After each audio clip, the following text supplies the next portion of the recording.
अॼु असीं ॾाई अददनि खे सॼनि अददनि ताईं मख़सूस करणु सिखंदासीं। जॾहिं कंहिं ॾाई अदद खे सॼे अदद ते मख़सूस करणो हुजे त पहिरियां ई ॾाई अदद जे अणपूर हिसे में ॾहीं पतीअ जे अंग ते ग़ौर करियो। छा उहो अंग 5 खां नंढो आहे या वॾो? जेकॾहिं उहो अंग 5 खां नंढो आहे त मिलियल ॾाई अदद में उन जे अणपूर हिसे खे ख़तमु करे बाक़ी मिलियल सॼे अदद खे साॻियो ई रखिबो, यानी मिलियल ॾाई अदद खे उन में ॾिनल सॼे अदद ते ई मख़सूस कबो।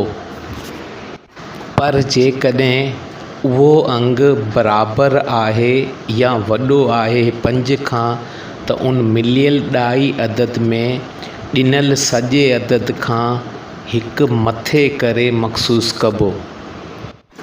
हीउ हिकु अददी लीक आहे। इन्ही अददी लीक ते 2.6 खां 5.0 ताईं ॾाई अदद ज़ाहिर कयल आहिनि। सभ खां पहिरीं असीं 4.2 खे सॼे अदद ताईं मख़सूस कंदासीं। सभ खां पहिरीं असीं 4.2 खे अददी लीक ते ॾिसंदासीं।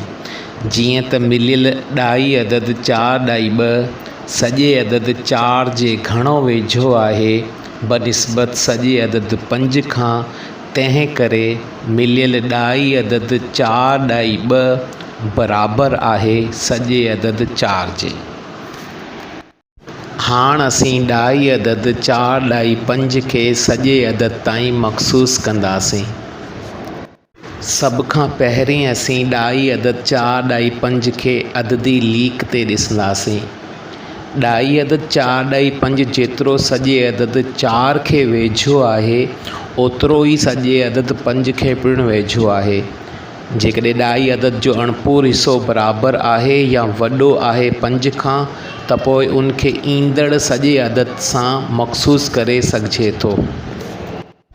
तंहिं करे मिलियल ॾाई अदद 4.5 बराबरि आहे सॼे अदद 5 जे।